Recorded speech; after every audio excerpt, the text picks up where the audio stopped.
ഇപ്പോൾ കേരളത്തിൻ്റെ ചീഫ് സെക്രട്ടറിയാണ് ഇവിടെയുള്ളത്, ഇതിനെല്ലാം ഹോസ്റ്റ് ചെയ്തുകൊണ്ട്. എങ്ങനെയുണ്ട് മാഡം, രാവിലെ നമ്മുടെ ഈ ഒരു വലിയ സമ്മിറ്റിലേക്ക് പോകുമ്പോൾ എല്ലാവരും എത്തുന്നു, ഈ മൊമെൻറ്റ് എങ്ങനെയാണ് ഷെയർ ചെയ്യുന്നത്?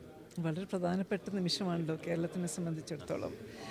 നമ്മൾ പ്രതീക്ഷിച്ചതിന് അപ്പുറത്തുള്ള റെസ്പോൺസ് കിട്ടിയിട്ടുണ്ട്. ഇപ്പോൾ ഇനി ഹാളിനകത്ത് എങ്ങനെ രജിസ്ട്രേഷൻ ക്ലോസ് ചെയ്തു, രാവിലെ മിനിസ്റ്റർ പറഞ്ഞത് വേണ്ടി വന്നു 5000 ക്ലോസ് ചെയ്തു. അതെ, എക്സ്പെക്ട് ചെയ്തു 500 നേരെ ഇരട്ടി ആണ് ഇപ്പം എത്തിയിട്ടുള്ളത്. എന്ന് മാത്രമല്ല ഇതര സംസ്ഥാനങ്ങളിൽ നിന്നും ഇതര രാജ്യങ്ങളിൽ നിന്നും ഒക്കെ തന്നെ വളരെ നല്ല സിവിൽ സർവീസിൽ ഇത്രയും കാലത്തൊരു അനുഭവത്തിൽ കേരളത്തിലേക്ക് ലോകം ഇങ്ങനെ നോക്കുന്ന ഒരു വളരെ ഡിഫറൻ്റായ ഒരു അനുഭവം, നമ്മുടെ ഈസ് ഓഫ് റാങ്കിങ്ങിലുള്ള ഫസ്റ്റ് സ്പേസ്, അതുപോലെ ഇതെല്ലാം അല്ല, കേരളത്തിനെ സംബന്ധിച്ചിടത്തോളം വളരെ ഒരു നിമിത്തമാണ്.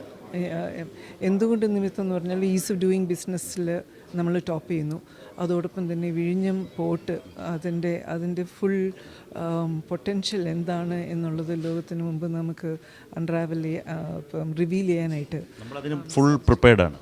അപ്പോൾ അത് പിന്നെ എന്ന് മാത്രമല്ല ഒരു വളരെ ശക്തമായിട്ടുള്ള ഒരു സ്റ്റാർട്ടപ്പ് ഇക്കോ സിസ്റ്റം, ഇതെല്ലാം കൂടി ചേർന്ന് കഴിഞ്ഞപ്പോൾ നമ്മൾ ഇതുവരെ കാണാത്ത കണ്ണുകൾ കൊണ്ട് കേരളത്തിനെ കാണുന്നു എന്നുള്ളതാണ്. അപ്പോൾ നമ്മുടെ നാട്ടിലേക്ക് ഇതിലേക്ക് ഇൻവെസ്റ്റ് ചെയ്യാൻ ഉറപ്പായും ലോകത്തെ പ്രധാനപ്പെട്ട ഫേംസിന് താല്പര്യം വരും എന്നുള്ളൊരു വിശ്വാസമാണ്. കാരണം എന്താണ് കേരളത്തിൻ്റേതായിട്ടുള്ള തനതായിട്ട് ഷോക്കേസ് ചെയ്യാനായിട്ടുള്ള ഉള്ളത് എന്നുള്ളത് നമുക്ക് അവതരിപ്പിക്കാനും അത് കാണാനും തിരിച്ചറിയാനുമായിട്ടുള്ള ഒരു അവസരം കൂടിയാണ് ഈ സമ്മിറ്റ്.